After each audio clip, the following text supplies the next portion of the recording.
Well, we have an important speaker today, an important topic, so I'd like to get started. I'm Carol Newcomb-Aludo, the chair of the CMC Board of Trustees. It's very great to see everyone here today. Nice packed house. Today's forum features our mayor, Andy Ginther, and is sponsored by the Puffin Foundation West and the Columbus Foundation, each represented here today by many friends and associates. Won't you please help me thank them?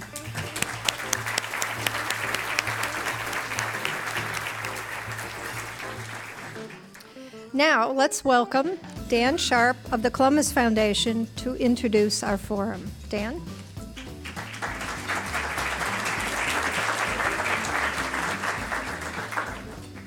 Thank you, Carol. Thank you for your leadership of CMC, and thank you to the Columbus Metropolitan Club for hosting today's conversation. It is truly time for our community to rally. For the first time in 2.5 years, the Big Give is back. And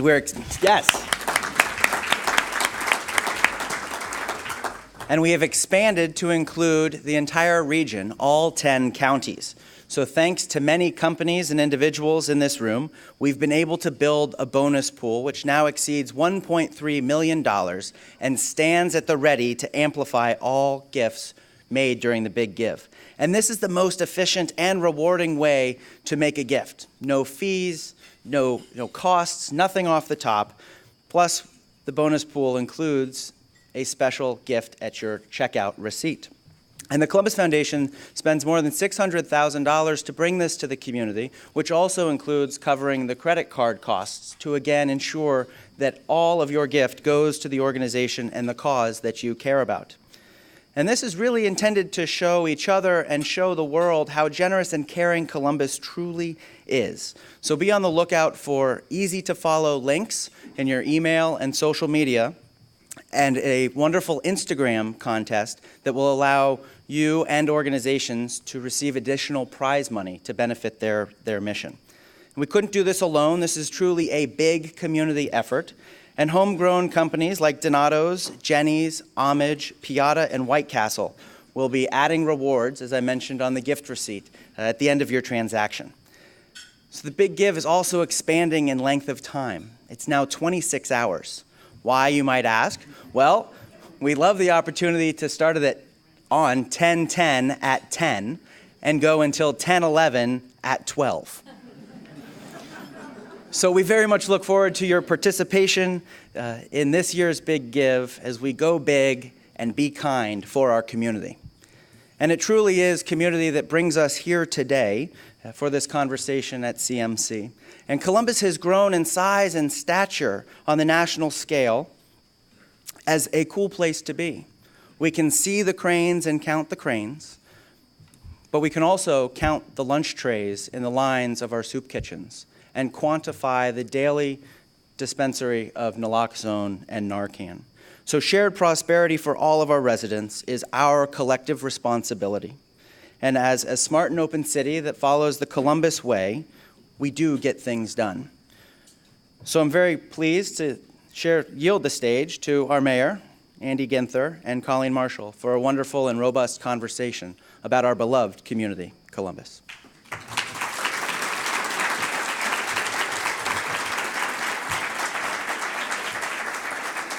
Good afternoon, everyone. I'm so tempted to say, so Mayor, is there anything new at City Hall? But I do want to start this out with the elephant in the room, the obvious issue that's going on right now. We've seen protesters the last 2 weeks at City Hall. You have on one side a faction of people who believe that the police department is racially insensitive. On the other side, you have a police department that believes it's not getting the support of the administration. What is your focus right now, and what should we all be taking from this situation? Well, thank you for the question, and it's one that really is at the heart of who we are as a community. We know that police-community relations, not just in Columbus, but around the country, have never been more complicated and complex. Relationships are strained. Trust is shaken. At the same time, we know it has never been more dangerous to be a law enforcement officer in America. And it is a time when it really requires us collectively to come together, to talk transparently, to make sure that we're holding ourselves accountable and that we're being responsive to the community. So some of the things that we have done is listen to the community as we have put in place different types of training and support for our officers. We've retooled the Community Safety Initiative based on input from the community.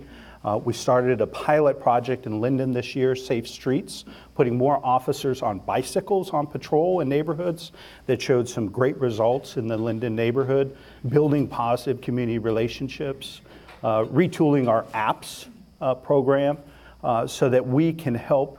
The best way to deal with strained relationships is making sure that our officers have personal relationships with those in the neighborhoods they serve.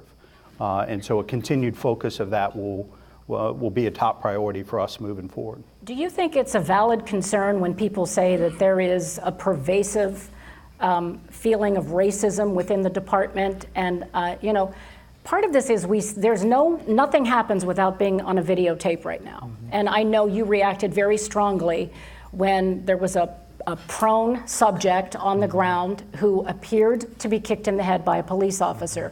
You reacted very quickly to that. Why did you react so quickly, and is it a valid concern when we have citizens of this city saying there's pervasive racism within the administration and within this police department?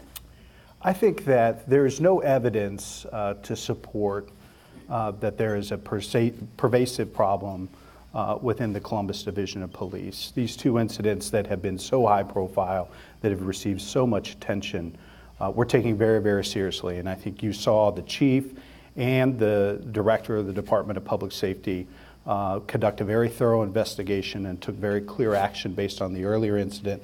And they're conducting a thorough and independent investigation of the second one now. I can tell you, as an office holder in this community for over a decade, I have met thousands of police officers, outstanding women and men who serve this community honorably and went into law enforcement to protect and serve the people of Columbus. But as in any profession, whether news anchors or mayors or custodians or law enforcement, there are going to be people that don't belong in those professions. And this was what's so important. We give our officers incredible power. You and I don't have that power. The governor and the president do not have the power to stop, detain, question, and arrest, take away someone's freedom. So with that incredible trust and power that we give them, there is a sacred responsibility that they have to make sure they're being transparent, accountable, and responsive. And that's why body-worn cameras have been such a high priority for me, because we know that it improves safety on both sides of the camera, every place that they've been implemented around the country. So we're at 300 now, and I think we'll be at 1,300 by the end of 2018. And I think that's another tool that we're going to use to help improve police community relations, but also make sure that folks on both sides of the camera are safe and get home to their families. You know, I watched that entire tape of the most recent incident, and I understand you can't react specifically to what happened on the tape. But I will say, from a police officer's perspective, if you are trying to detain someone who refuses to put their hands behind their back, who refuses to cooperate, who fights you at every step, who, when surrounded by 3 or 4 people and possibly under the influence of drugs, I'm not talking about that case, but it happens every day that someone's under. What are these police officers supposed to do if they cannot use force? Are they supposed to say, well, okay, just go on your way? Because from a police officer's perspective, we're calling them to, they were there because there was a problem. So how do police officers respond in a way that doesn't require force if they are trying to arrest someone who is resisting that effort?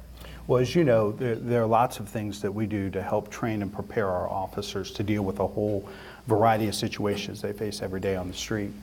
And so, you know, the implicit bias training that we've received national attention for is critically important. Crisis intervention training, we continue to train more and more of our officers with a goal. I think we have 300 trained now. Our hope is to get to 800 over the next couple of years, to give them additional tools dealing with folks maybe that are addicted or have significant mental health challenges. A lot of our officers interact with people like that every day in the city of Columbus. So it's additional training, it's additional tools, and it's one of the reasons the de-escalation training is so important, and we're continuing to work with the division on that. These officers, are responding to dangerous situations, and we need to make sure that we train them and prepare them to do everything in their power to make sure the suspect that they're interacting with is safe and that they're safe as well. And as I had said before, police-community relations have never been more strained. And I would argue it has never been more dangerous to be a police officer with the targeted attacks and murders that have taken place against officers across the country. But we have it in us. This is Columbus. And we know how to rise above divisions and challenges and even our bias to come together to make sure that the collective good is served.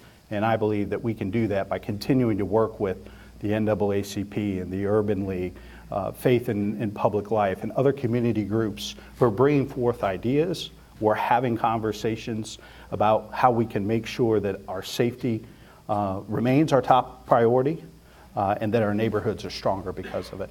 You know, a number of years ago when Mayor Coleman was pushing for a 25% increase in the income tax here, he really marketed that with the help of the safety forces. Police officers and firefighters were going door to door and really encouraging them because they were promised, voters were promised, more money would be spent to increase the size of the safety forces. And we right now have a city that has the same size police force as it did almost 150,000 citizens ago. That possibly the police force hasn't kept up with the size of the city. And there are officers who are saying that the administration is not putting the money where it needs to be, which is in more training and more police officers on the street and fewer on the management level. How do you respond to those criticisms? Well, I think if you just look at the facts, the safety budget and particularly the police budget has increased dramatically since that increase went into place. Well over $150 million more is being spent on public safety now than there was in 2009. I personally have been part of putting 776 officers on the street in Columbus during my 10 years of service as a council member, council president, and now mayor. I would argue that we have a pretty unique place in cities across the country is that we've never laid off a police officer or firefighter. So we have, in very difficult economic times, 2005 to 2009, other city departments were dramatically cut. Recreation and parks and health. It was just a year ago that we opened up the last recreation center that had been closed during the Great Recession. And we're starting to restore. We're not completely back to complete restoration in health and recreation and parks. So safety remains our top priority. It is far and away the largest expenditure and investment for city government, and we continue to have a robust schedule of police classes and fire classes every year. But we're continuing to grow as a city. And what's so exciting to be in the place we're at right now as a community, we're going to grow as much in the next 15 to 20 years as we have in the last 75. And so we need to be thinking about that and planning and trying to figure out how we can have the additional police officers, but other basic city services throughout the community. And how can we do that not by just simply hiring more people, but working more collaboratively with our suburban partners and other folks in the community? What else can we do with the city and the county working together to provide basic services to the people of Franklin County? The FOP recently voted a vote of no confidence for this administration. You have been a supporter of police throughout your career. I didn't quit. And so my question to you is, do you think that was a justified vote? And how did it personally make you feel? I won't get into those things. The bottom line is the people of Columbus elected me mayor to bring people together to solve tough problems. And we're going to continue to work at this regardless of who the leadership of the FOP is or any other collective bargaining unit and group. The people of Columbus expect results. They expect us to deliver to neighborhoods throughout this great city, to be transparent, accountable, and responsive. So I'm not going to get into the back and forth and this and that. I will tell you that I answer to the people of Columbus, and the people of Columbus expect results and expect me to work with folks that I agree with and that I don't agree with to get things done. You know, one of the things that has come to the forefront as we're looking at these accusations that there's a racial divide in the city, a lot of people have also focused on the growing economic divide. It seems that more than ever before, this is a city of the haves and the have-nots.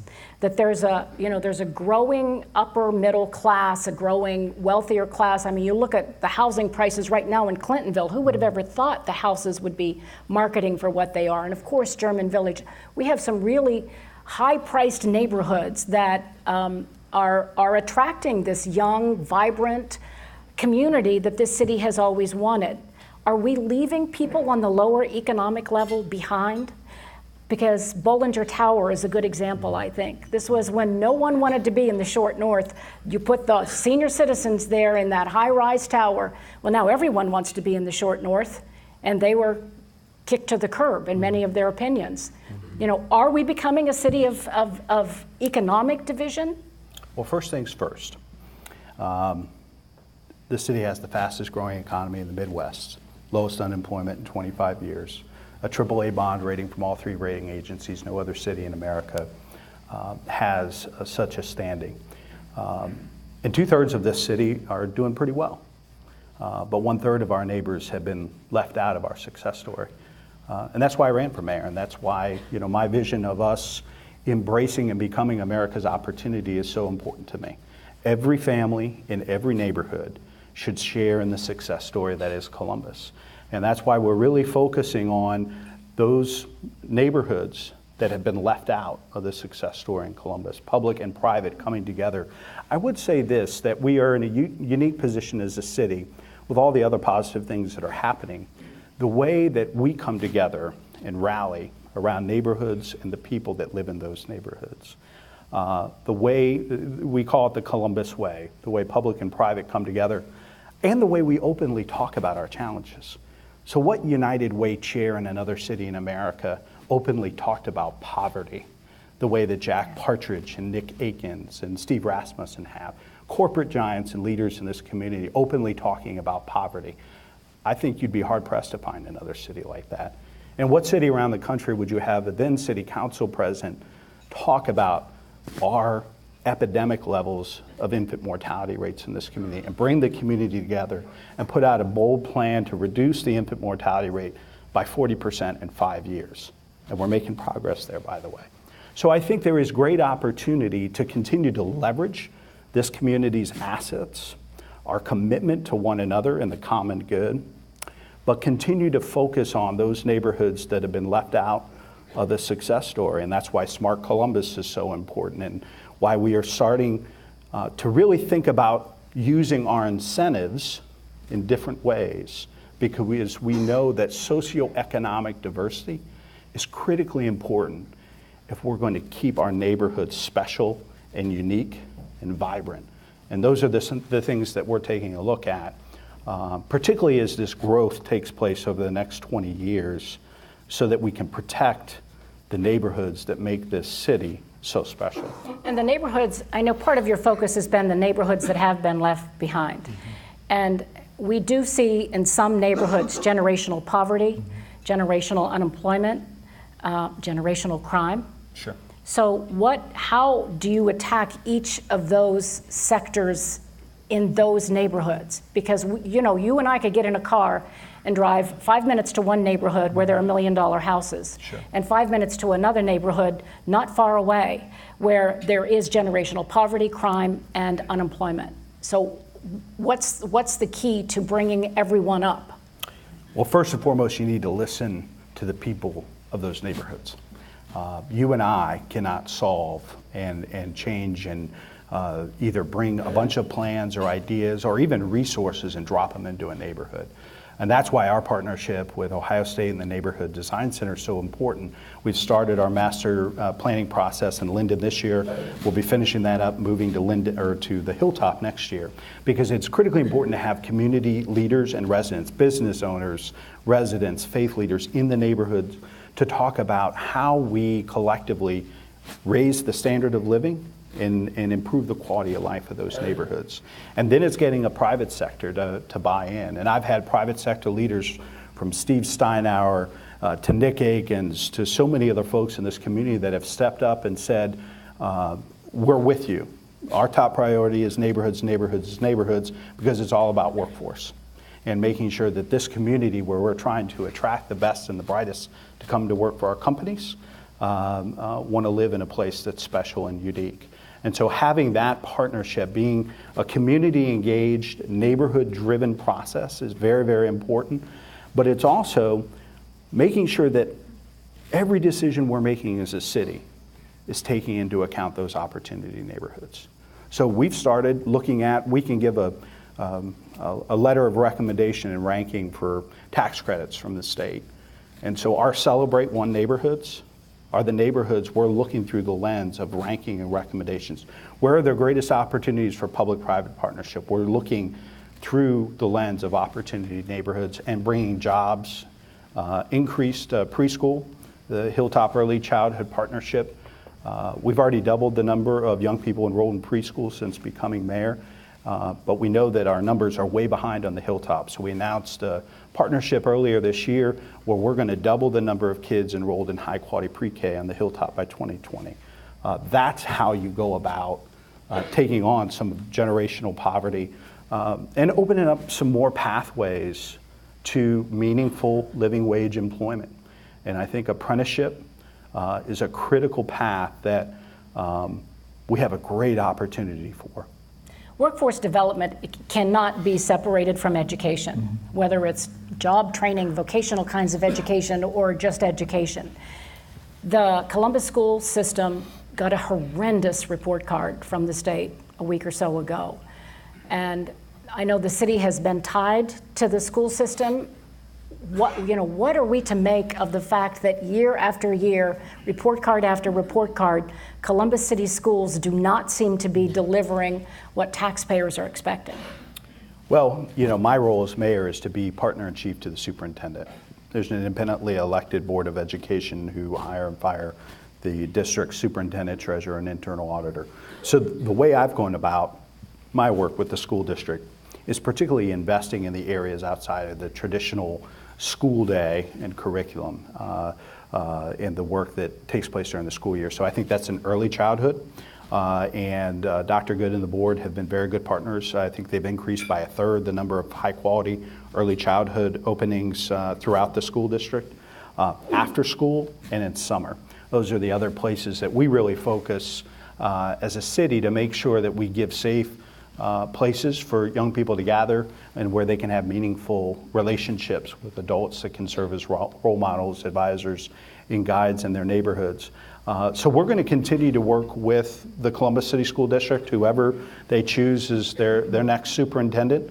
And I'm a very proud graduate of Columbus City Schools, Whetstone class of 1993. And I know there are amazing teachers and great families in the school district. And we remain committed, willing, able, and putting significant resources into supporting the district's progress. Have you talked specifically with the district about those outcomes, about the report cards that they continue to get? Because it does influence not only the economy of the city, Sure. but housing values. And people don't want to send their kids to Columbus City schools. They just don't. If you live here and you have an education and you have money, you're sending your kids to a private school. So, have you talked with them about how they turn that around? I talk frequently with Dr. Good and with members of the board. And I think it's also important to make sure that the positive stories of the district is getting out there. We just recognized on social media 3 amazing students who have been recognized nationally, and Cause and Centennial. They're not enough of the schools within the Columbus City Schools, but there are a number of great schools with great teachers within the school district, and we need to make sure that their stories get out there as well. I understand the challenges are great. The poverty is significant. The number of special needs students enrolled in our public schools can be daunting, and the work that takes place in our schools every day has probably never been more challenging for educators and teachers, with standardization from the federal and state government down to English as a second language. more and more families expecting educators to do more than educate. And so I respect and value the women and men who step into a classroom every day in this community and communities around the country to put kids first. You know, you mentioned earlier and we were talking about all the cranes and the massive redevelopment of downtown Columbus and the number of condos and high-end projects. People are startled if they haven't been here for years and come to Columbus again. It's completely changed the look of the downtown. Are you optimistic that those high-end places can be filled? And again, have we given all the tax breaks to these developers for these high-end developments and maybe left behind people who are looking for affordable housing?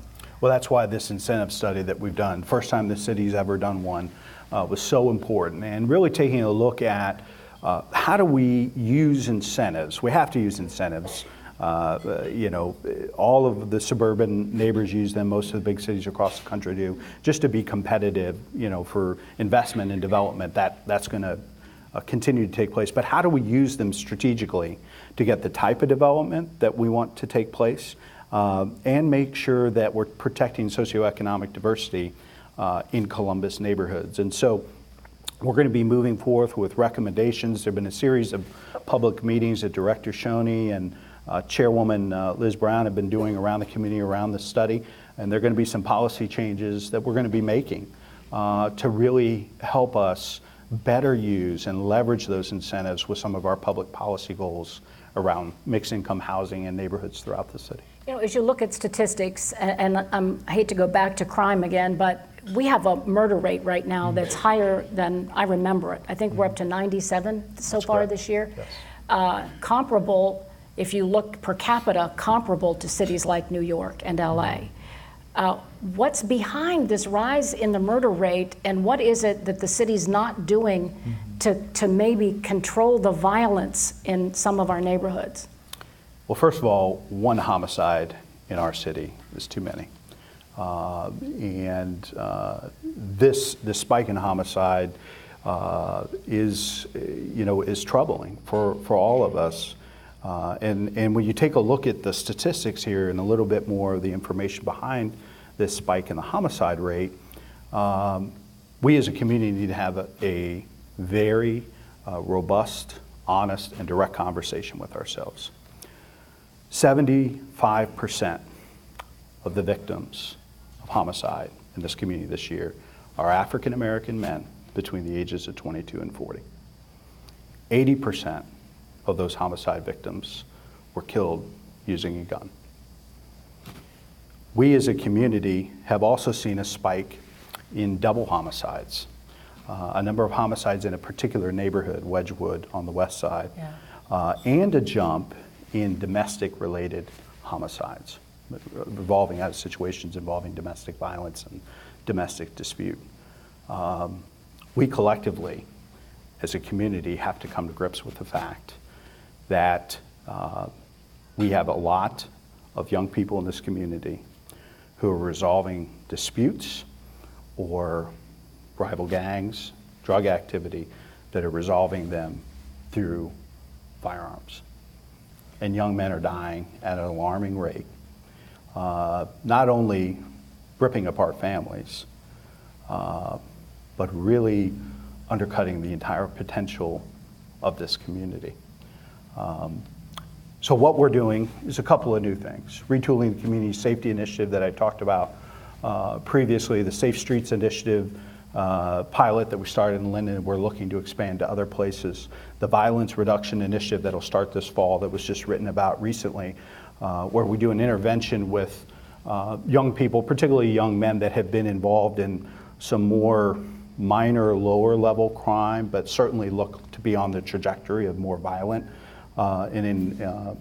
illegal behavior, and give them an opportunity, show them the stats, show them where 75% in the case of African American young men between the ages of 22 to 40, where that result lies, and providing other opportunities, constructive ways, and opportunities around workforce development, apprenticeship, training, and social services, if that's a need, with mental health and addiction and substance abuse, to give them a pathway out of that dead end of drug and gang activity. It's going to take that comprehensive approach and continuing to work with Faith in Public Life and the NAACP, and that's why we're retooling and putting in place our diversity and inclusion effort, and making sure that we have community benefits agreements moving forward, so that young people can see projects taking place in their community that we are paying for as taxpayers, where they might have an opportunity for an internship, an apprenticeship, and be able to make a living working in their neighborhood on projects that we're all investing in. There was a time when you could go into any high school in this city and somebody would tell you where to get pot. You can go into any high school in this city right now and someone will tell you where to get a gun and where to get heroin. So that is also a cultural shift that you've been talking about. So how are you going about, when you know the opioid crisis, the heroin deaths, your police officers have to have Narcan on them? What is it, the role of families? Is it the role of the city? Is it the role of police? Is it the role of educators, or is this collective? Yes, it's collective. And that's why the Opiate Action Plan was so important, and that why we're moving forward in partnership with David Royer at Adam H. and the Franklin County, and in our efforts, we've just hired as a city Amy O'Grady, who focused on this effort, working for Attorney General DeWine and former judge. Dr. Mashika Roberts, our health medical director, is helping to lead the effort on the clinical side for us to really go after prevention, education, expansion of treatment, and then also helping addicts. This is unlike anything we've ever seen. I mean, this is unlike any other drug that we have ever seen in this community and around the country, where it actually changes the chemistry of the brain and can impact it for years. And so it takes a different approach, and I believe that our Opiate Action Plan will help us. I continue to hear from state and federal leaders, we need a comprehensive, evidence-based, community-wide plan. Well, we have one. And we have invested significant resources. And as I continue to tell my friends at Broad and High and in Washington, it's time to put up or shut up. And you need to invest in this community, in our plan. How much money do you need for that? I think it will take probably in excess of $10 to $20 million a year. And indefinitely, obviously, because the problem is not going away. For the foreseeable future. I do want to remind you that in just a few minutes, we're going to be asking questions that you have put forth for the mayor. This has been kind of a downer of a conversation, so it's not my fault. You would never think you lived in Columbus, Ohio. So I do want to give you just a few minutes, because I know there are some really positive... You started it. Yeah, I hear that a lot. I know there are some really positive things that you're proud of for your administration as well. And I know I've been asking you things that are kind of unpleasant topics, but let's hear what's going on in the city that we really should be snapping our suspenders about. You got 3 minutes. This is just like at home. Well, there are a number of great things happening in the city, and I've tried to talk a little bit about them all along the way, as taking Colleen's jabs and direct hits. But in all seriousness, this morning, really dynamic conversation with the Columbus Women's Commission over at Glenwood on the west side, and the work that Shannon is championing and leading forward, and actually came and did a Met Club last month about. And I said to the commissioners this morning, I really view that as the kind of the centerpiece of our policy agenda. How do we stabilize and strengthen families? Because that is the foundation of great distinctive neighborhoods. And all of these other problems. That's right. you know? And so tackling our ridiculously high eviction rate, the fact that women are only paid 78 cents for every dollar a male colleague makes of the same standing and same job, the fact that 2/3 of the minimum wage earners in this community are women, and knowing what the benefits cliff is doing to families. So looking forward to those recommendations. She's working with corporate Columbus and great CEOs and leadership there to roll out a pay equity pledge, I think in October or November. And we've already had dozens of corporations in Columbus raise their hand saying, we want to step up, we want to be a model for pay equity in this community and nationally. It isn't just morally the right thing to do. Think about if women matched dollar for dollar, the buying power for goods and services in this community, if women were being paid their fair share by both the public and the private sector here. Those are some exciting things happening. We touched on it earlier, but Celebrate One, for the first time in decades, we've actually seen a reduction in our infant mortality rates in this community, down 13% just this year. Now, you know me, I want it down 40% by 2020, so Erica Clark-Jones never sleeps, but that's significant progress and something I'm excited about. And as I mentioned, the doubling of the number of high quality preschool openings that the city is funding, all exciting things that are shaping up in neighborhoods throughout the city. And certainly the Smart Cities initiative is really going to give this city, don't you think, national exposure? I'm going to Atlanta tomorrow to talk to them about what we're doing here in Columbus. And, you know, it's an exciting time, not just because we're going to connect the disconnected and deal with a lot of the other issues. See, mobility is the great equalizer of the 21st century. If you think about it, regardless of where you live and where you're born, if you have access to job centers, higher education, things you and I take for granted, healthy fruits and vegetables, if you have options to get to those things, that's an incredible power. And so Smart Columbus will help us put the framework together to make sure that as we grow so dynamically and dramatically over the next 20 to 30 years, that everybody is able to share in that and access that. That's pretty powerful. All right, we are now going to turn and ask, we have board members today who will be giving questions that do come from the audience. So I don't have to tell you not to give us a lecture, Roger, because I think you already know that. But go ahead. I will comply. Roger Blackwell from the Program Committee, reading a question of Doug Fuller. What is the role of the city in helping resolve the affordable housing crisis? So quickly, I became friends with Mayor Adler of Austin, Texas, during the Smart City Challenge. I'm not sure he's my friend anymore, but we were talking about affordable housing, and I said, yeah, we've got this real affordable housing crisis in Columbus. The average two-bedroom apartment in Franklin County is $812 a month, and you know, our median income's $42,000, $43,000 a year at that point. This is a real crisis. He stopped me. He said, no, you got a problem. I got a crisis. Because in Austin, the average two-bedroom apartment is $1,300 a month, and the median income is not dramatically higher than ours. And what's happening in Austin is people are being forced further out, away from job centers, away from their neighborhoods, to be able to afford to live and provide for their family. But that mobility and transit hasn't been figured out yet for them either. So it actually is making it worse, pushing them further away from opportunities. So this is the challenge. How do we use our public-private partnerships to increase the number of affordable housing units in this community? How do we continue to work with partners at the federal level and the state level? But how do we also get the private sector to step up?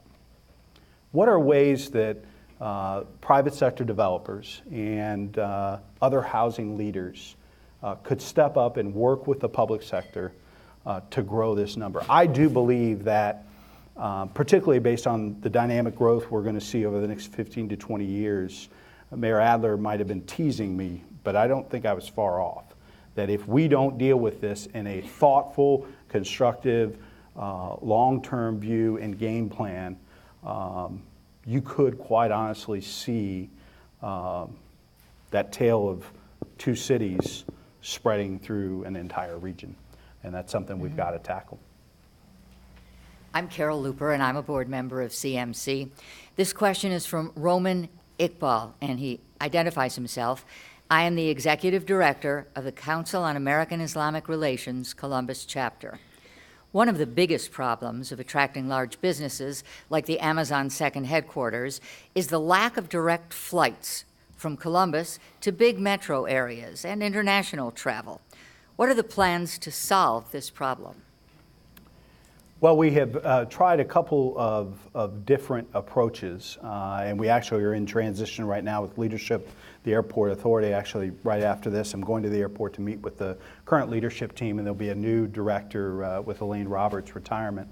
And I think that's one of the two things that we have been talking to about these candidates is how is Smart Columbus and that incorporated into your vision and plan for the airport authority?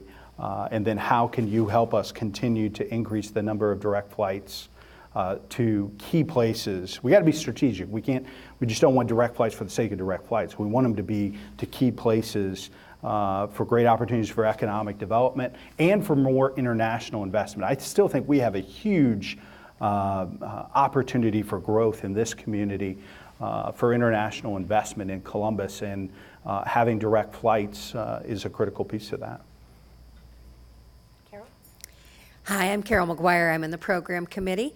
And I have a follow-up to your comment about smart cities earlier from Robert Shenton question.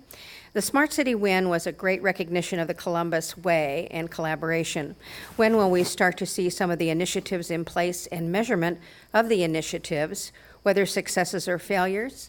And follow up on that, are there some first round initiatives that are ready for implementation related to smart cities? It's a great question, and there's a number of things already in progress. The real foundation of the Smart Columbus effort is this integrated data exchange, and for us to be able to share information and have vehicles communicating with each other and buses in real time, to being able to figure out different which mode of transportation is the best, because we really want to have a truly multimodal system for people to be able to choose how to tackle that first mile and last mile of their trip to work or to school or to affordable high quality childcare for their family. And so you're going to start to see those sensors. You're going to start seeing, in partnership with Coda Wi-Fi on buses, you're going to continue to see that type of thing this year. And then over the next 3 years, you're going to continue to see the kiosks where we're going to have real-time information connecting people in Linden and other neighborhoods with information from everything from healthcare to employment, being able to access different trip options, as well as what I think will be sooner rather than later, autonomous shuttles that might help get folks from an Easton Transit Center to the front door of a job at Alliance Data, Huntington, MI Homes, really trying to figure out how we connect our opportunity neighborhoods with these incredible job centers that are disproportionately on the outer belt. Yeah. Sir? Hello, I'm Anthony McIntosh, a member of the program committee, asking a question on behalf of Kathy Fox. Research shows that mixed income neighborhoods lead to success for families and kids across the income spectrum. What specifically will Columbus do to encourage mixed income neighborhoods? It's a great question. I'm reading this powerful book right now by Robert Putnam, Our Kids. He's written a number of them, but if you haven't read it, pick it up and take a look at it. It's a little heady, a little academic, but it gives a pretty powerful story from a variety of perspectives on how kids born into middle class or upper middle class families have an incredible head start, oftentimes by the age of 4 or 5, that kids in poverty and working class families will never, ever catch up with. And so one of the aspects that he points out in the book is the loss of mixed income neighborhoods, that he grew up in Port Clinton, Ohio, and Although his parents were professionals, he went to school with carpenters and police officers, kids of folks from across the community spectrum. And over time, our housing patterns and where we've grown and developed, more and more folks are living with people much more similar to themselves. And so that loss of mixture, of diversity in socioeconomic neighborhoods has actually made that more pervasive, that divide. And so that's why, as I was talking about earlier, tackling the affordable housing crisis, working with the private sector to protect the socioeconomic diversity of Franklinton before it totally takes off, and trying to figure out other emerging neighborhoods where there's going to be significant investment. How do we make sure that people who live there, who have lived there, who have made that neighborhood so special, have a place in its future? This is a second question from Roger Blackwell, representing the program committee. This question is from Rory Knapp, and printing is better than cursive. So why is it important to wait for autonomous vehicles to solve our parking and transit problems when we could solve it now with rail and complete streets options? Our belief is that innovation and technology is developing so quickly that to simply put all of our eggs into one basket may come at an incredible amount of cost and not truly be able to serve the collective community. We want a comprehensive, multimodal approach based on the integrated data exchange that we're putting together, so that folks can choose a variety of options to get around this community that best fits their needs, based on the time of day, where they're traveling, and what other options and obstacles that they might have in their neighborhood or to the places they're traveling.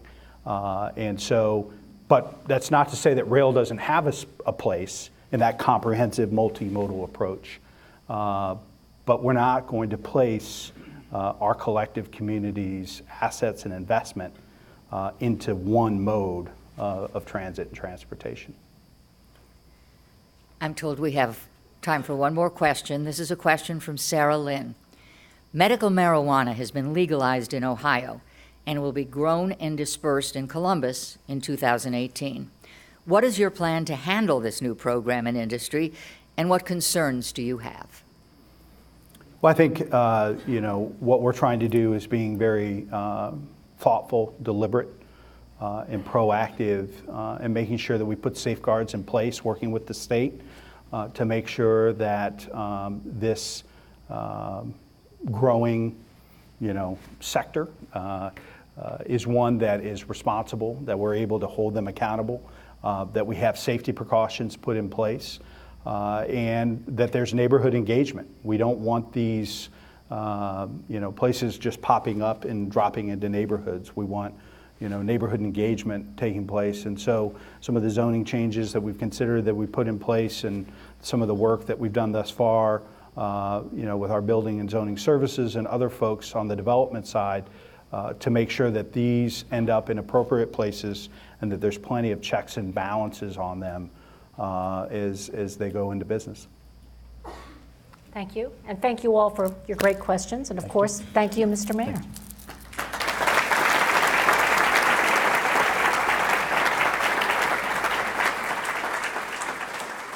A quick reminder, you can view and share today's forum and all of our forums on CTV, Columbus Television, and WOSU, and the PBS affiliates, statewide through the Ohio channel, and anytime on CMC's website via YouTube.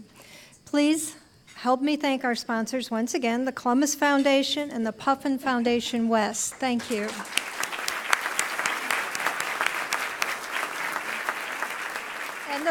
And of course, our speakers, Colleen Marshall and Mayor Ginther. Thank you very much.